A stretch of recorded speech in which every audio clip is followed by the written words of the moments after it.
Hi friends, അസ്സലാമലൈക്കും. ബിസ്മി കിച്ചനോട്ട് എല്ലാവർക്കും സ്വാഗതം. ഇന്ന് നമ്മൾ സേമിയ വെച്ചിട്ടുള്ള ഒരു ഈസി ബ്രേക്ക്ഫാസ്റ്റിൻ്റെ റെസിപ്പിയാണ് ചെയ്യുന്നത്. നമുക്കിത് എങ്ങനെയാണെന്ന് നോക്കാം. വായിൽ കൊതിയൂറുന്ന നല്ല സിമ്പിളായിട്ടുള്ള ഒരു ഇൻസ്റ്റൻ്റ് ആയിട്ടുള്ള ഒരു ഈസി ബ്രേക്ക്ഫാസ്റ്റ് ഐറ്റമാണ്. അപ്പോൾ അതിനായിട്ട് ഞാൻ ഇവിടെ എടുത്തിട്ടുള്ളത് 1 കപ്പ് സേമിയാണ് എടുത്തിട്ടുള്ളത്. സേമിയ നമുക്ക് മിക്സ് ചെയ്ത ജാറിലേക്ക് ഇട്ട് കൊടുക്കാം. ഇതൊന്ന് പൊടിച്ചെടുക്കാനുണ്ട്. ഇതിൻ്റെ കൂടെ നമുക്ക് 1/2 കപ്പ് റവ കൂടി ചേർത്ത് കൊടുക്കാം. റവ വറുത്തതോ വറുക്കാത്തതോ ആയത് എടുക്കാം കേട്ടോ. സേമിയ വറുക്കാത്ത സേമിയ ഉണ്ടെങ്കിൽ അത് തന്നെയാണ് നല്ലത് കേട്ടോ.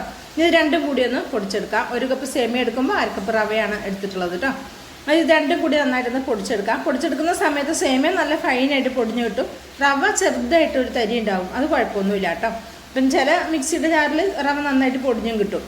അപ്പോൾ പൊടിഞ്ഞാലും കുഴപ്പമില്ല. ഇനി ഇതിലേക്ക് ഞാൻ 1/2 കപ്പ് തൈരാണ് ചേർത്ത് കൊടുത്തിട്ടുള്ളത്. അധികം പുളിയില്ലാത്ത തൈര് എടുക്കാൻ ശ്രദ്ധിക്കാം കേട്ടോ. ഇനി ഇതിലേക്ക് നമുക്ക് കുറച്ച് വെള്ളം ഒഴിക്കാം. ഒരു 1/4 കപ്പ് വെള്ളം കൂടി ഒഴിച്ചിട്ട് നമുക്കിതെല്ലാം പടന്ന് അടിച്ചെടുക്കാം. അടിച്ചെടുക്കുമ്പോൾ ഇത് അരയാൻ ബുദ്ധിമുട്ടുണ്ടെങ്കിൽ നമുക്ക് കുറച്ചുകൂടി വെള്ളം ചേർത്ത് ഒന്നും കൂടി അടിച്ചെടുക്കാവുന്നതുമാണ് കേട്ടോ. അപ്പോൾ ഇതിലേക്ക് ഒരു അല്പം കൂടി വെള്ളത്തിൻ്റെ ആവശ്യമുണ്ട്. അപ്പോൾ നമുക്കൊരു 1/4 കപ്പ് വെള്ളം കൂടി ഒഴിച്ചു കൊടുക്കാം. അപ്പോൾ നമ്മൾ 1/2 കപ്പ് തൈരും 1/2 കപ്പ് വെള്ളവുമാണ് ഒഴിച്ചിട്ടുള്ളത്. നിങ്ങളെടുക്കുന്ന റവ വെള്ളം കുടിക്കുന്നതിനെ ഡിപ്പെൻഡ് ചെയ്തിട്ട് വെള്ളത്തിൻ്റെ അളവിൽ ചെറിയ മാറ്റങ്ങളൊക്കെ വരും കേട്ടോ. അത് നോക്കിയിട്ട് ചെയ്താൽ മതി. ഏകദേശം ഒരു ദോശ മാവിൻ്റെ കൺസിസ്റ്റൻസിയിലാണ് നമുക്ക് ഈ ഒരു മാവ് കിട്ടേണ്ടത്. അപ്പോൾ ഇതിവിടെ അടിച്ചെടുത്തിട്ടുണ്ട്. ഇത് നമുക്കൊരു ബൗളിലേക്ക് ഒഴിച്ചു കൊടുക്കാം. അരിയൊന്നും കുതിർത്തരക്കാതെ പൊടിയൊന്നും കലക്കാതെ വളരെ ഈസി ആയിട്ട് ചെയ്തെടുക്കാവുന്ന നല്ല ടേസ്റ്റി ആയിട്ടുള്ള വെറൈറ്റി ആയിട്ടുള്ള ഒരു ഈസി ബ്രേക്ക്ഫാസ്റ്റ് ആണ് കേട്ടോ. അപ്പോൾ ഇഷ്ടമായിട്ടുണ്ടെങ്കിൽ തീർച്ചയായിട്ടും വീഡിയോ കാണുമ്പോൾ തന്നെ ഒരു ലൈക്ക് തന്ന് സപ്പോർട്ട് ചെയ്യാൻ ആരും മറക്കരുത്.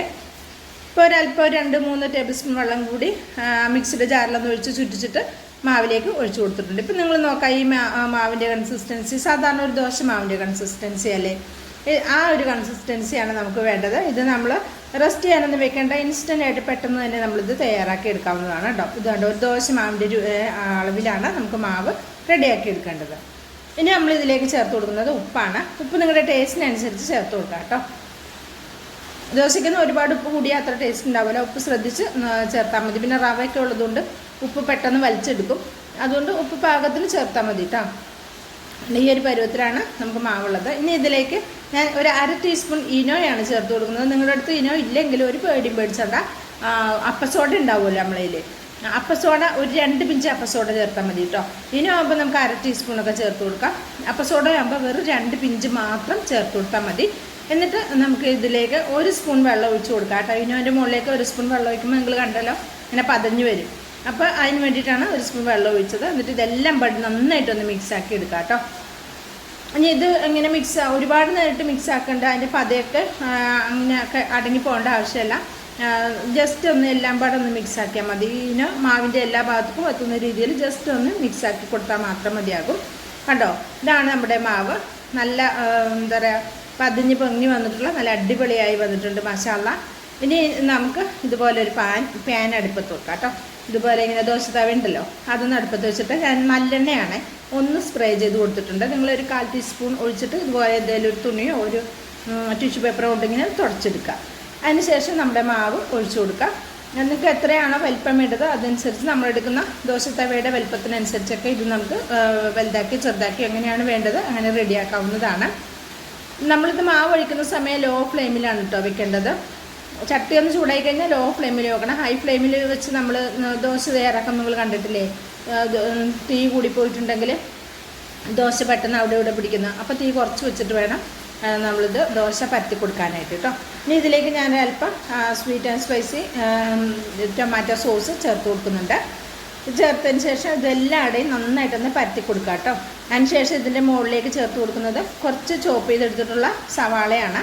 സവാളയൊക്കെ നിങ്ങളുടെ ടേസ്റ്റിനനുസരിച്ച് ചേർത്ത് കൊടുക്കാം. നിങ്ങൾക്ക് എത്രയാണോ ടൊമാറ്റോ സോസ് വേണ്ടത് അതിനനുസരിച്ച് ടൊമാറ്റോ സോസും സവാളയും ഇതിൽ ചേർക്കുന്ന എല്ലാ ഇൻഗ്രീഡിയൻസും നിങ്ങളുടെ ടേസ്റ്റിനനുസരിച്ച് കൂട്ടിയും കുറച്ചൊക്കെ എടുക്കാം. ഞാനിപ്പോൾ ഒരു 2-3 പച്ചമുളക് കൂടെ കട്ടാക്കി വെച്ചിട്ടുണ്ട്. അതിൽ നിന്നൊരല്പം ചേർത്ത് കൊടുക്കുന്നുണ്ട്. ഇനി ഇതിലേക്ക് നമ്മൾ ചേർത്ത് കൊടുക്കുന്നത് അല്പം നല്ലെണ്ണയൊന്ന് സ്പ്രേ ആക്കി കൊടുക്കുന്നുണ്ട് കേട്ടോ. അത് ഒന്നിങ്ങനെ മുരിഞ്ഞ് വരാനാണ്. നിങ്ങൾക്ക് ബട്ടർ ഉണ്ടെങ്കിൽ ബട്ടർ ഇട്ട് കൊടുത്താലും മതി. ഇനി ഇതിലേക്ക് ഒരല്പം മല്ലിയില ചേർത്ത് കൊടുക്കാം. ഇനി അതിൻ്റെ മുകളിലേക്ക് നമ്മൾ ചേർത്ത് കൊടുക്കുന്നത് ചീസാണ്, മൊസറല്ല ചീസാണ് ചേർത്ത് കൊടുക്കുന്നത്. കയ്യിലുണ്ടെങ്കിൽ ചേർക്കാം, ഇല്ലെങ്കിൽ അവോയ്ഡ് ചെയ്യാം കേട്ടോ. ഇത്രയും പ്രോസസ്സ് മതി. പിന്നെ മതിയെങ്കിൽ മൊസറല്ല ചീസ് ഇല്ലെങ്കിൽ അത് ഒഴിവാക്കാവുന്നതാണ്. പകരം ഇതിൻ്റെ മുകളിലേക്ക് നിങ്ങൾക്ക് മുട്ട ഉണ്ടെങ്കിൽ ഒരു മുട്ട പൊട്ടിച്ച് ഒഴിക്കാം. ഈ മല്ലിയിലെ സവാളയൊക്കെ ചേർക്കുന്നതിന് മുമ്പ് ടൊമാറ്റോ സോസ് ചേർത്തിട്ട് ഒരു മുട്ട പൊട്ടിച്ച് വയ്ക്കുക, വേണമെങ്കിൽ എന്നിട്ട് ഒന്നിങ്ങനെ എല്ലാവിടെ സ്പ്രെഡ് ആക്കിയിട്ട് ഒരല്പം മുളക് പൊടിയൊക്കെ തൂക്കിയിടുക. എന്നിട്ട് അതിൻ്റെ മുകളിൽ സവാളയും തക്കാളിയും ഒക്കെ ഇട്ടിട്ട് നല്ല മൊരിപ്പിച്ച് ഇതേപോലെ ഒന്ന് മടക്കിയെടുക്കാവുന്നതാണ്. അങ്ങനെയും ചെയ്യാം ചീസ് ഇല്ലെങ്കിൽ കേട്ടോ. ഞാൻ പറഞ്ഞതാണ്, നിങ്ങൾക്ക് ഏതാണ് വേണ്ടത് അങ്ങനെ ചെയ്യാവുന്നതാണ് കേട്ടോ. അപ്പോൾ അത് നന്നായിട്ട് മൊരിച്ചെടുക്കുക കേട്ടോ. ഒരു മീഡിയം ഫ്ലെയിമിൽ വെക്കണം. നമ്മൾ ഈ സവാളയും ഇതുമെല്ലാം ചേർത്ത് കൊടുത്തതിന് ശേഷം ഒരു മീഡിയം ഫ്ലെയിമിൽ വെക്കുക കേട്ടോ. മീഡിയം ഫ്ലെയിമിൽ വെച്ചിട്ട് നമുക്ക് നന്നായിട്ടൊന്ന് മൊരിപ്പിച്ചെടുക്കാം കേട്ടോ. നല്ല അടിപൊളിയായി വന്നിട്ടുണ്ട്. ഇത് നമുക്കൊരു പാത്രത്തിലേക്ക് മാറ്റി കൊടുക്കാം. ഇതുപോലെ നമുക്ക് ബാക്കിയുള്ളതും റെഡിയാക്കി എടുക്കാം. നിങ്ങൾക്ക് എത്ര എണ്ണം വേണം അതിനനുസരിച്ച് ചൂടോടെ ഉണ്ടാക്കി കഴിക്കണമെങ്കിൽ അങ്ങനെയും ഉണ്ടാക്കിയെടുക്കാം കേട്ടോ. മാവ് കുറച്ച് സമയം വെച്ചും വിചാരിച്ചിട്ടൊന്നും എന്താ പറയുക ഒരുപാട് കട്ടിയായി പോകുക അങ്ങനെയൊന്നുമില്ല. നമുക്ക് ചൂടോടെ കഴിക്കണമെന്നുണ്ടെങ്കിൽ ഇപ്പോൾ കുട്ടികളൊക്കെ എഴുന്നേറ്റ് വരുന്ന ഓരോരുത്തരോരുത്തരായിട്ടൊക്കെ എഴുന്നേറ്റ് വരുന്ന സമയത്തൊക്കെ അവർക്ക് ഓരോരുത്തരായിട്ട് വരുന്ന സമയത്തൊക്കെ നമുക്കിത് ചൂടോടെ കൊടുക്കണമെന്നുണ്ടെങ്കിൽ അങ്ങനെ കൊടുക്കാം. അല്ലെങ്കിൽ ഇതിങ്ങനെ ഒരുമിച്ച് ഉണ്ടാക്കി വെച്ചിട്ട് അങ്ങനെയും കഴിക്കാം കേട്ടോ. അപ്പോൾ നിങ്ങളുടെ ഇഷ്ടത്തിനനുസരിച്ച് ചെയ്യാം. വളരെ സിമ്പിളായിട്ട് ചെയ്തെടുക്കാവുന്ന നല്ല ടേസ്റ്റി ആയിട്ടുള്ള ഒരു അടിപൊളി വെറൈറ്റി ബ്രേക്ക്ഫാസ്റ്റ് ഐറ്റമാണ്. അപ്പോൾ സേമിയയും റവയും ഒക്കെ നമ്മുടെ വീട്ടിൽ സാധാരണ ഉണ്ടാവും. തൈരും ഒക്കെ ഉണ്ടാവും ഇല്ലേ, നമ്മൾ മോരച്ചാരൊക്കെ തൈരൊക്കെ വാങ്ങി വെക്കുമല്ലോ. അപ്പോൾ തൈരും ഒക്കെ ഉണ്ടാവും. അപ്പോൾ ഈ ഇതൊക്കെ വെച്ചിട്ട് പെട്ടെന്ന് സിമ്പിളായിട്ട് നമുക്ക് ഇൻസ്റ്റൻ്റായിട്ട് തയ്യാറാക്കി എടുക്കാവുന്ന ഒരു ഈസി ബ്രേക്ക്ഫാസ്റ്റാണ്. നമ്മൾ അരിയൊന്നും വെള്ളത്തിലിട്ടില്ല, പിന്നെ അതുപോലെ അരിപ്പൊടിയൊന്നും കയ്യിലില്ല. അങ്ങനെയൊക്കെ ആണെങ്കിൽ പെട്ടെന്ന് റെഡിയാക്കാം. ഒരു പേടിയും പേടിക്കണ്ട, പെട്ടെന്ന് റെഡിയാക്കി എടുക്കാവുന്ന. കുട്ടികളൊക്കെ ആണെങ്കിൽ ഒരുപാട് ഇഷ്ടത്തോടെ കഴിക്കും. ചീസൊക്കെ ഉള്ളതുകൊണ്ട് ചീസിന് പകരം മുട്ടയും യൂസ് ആക്കാവുന്നതാണ് കേട്ടോ. അപ്പോൾ ഇഷ്ടമായിട്ടുണ്ടെങ്കിൽ തീർച്ചയായിട്ടും ഒരു ലൈക്ക് തന്ന് സപ്പോർട്ട് ചെയ്യാൻ മറക്കരുത്.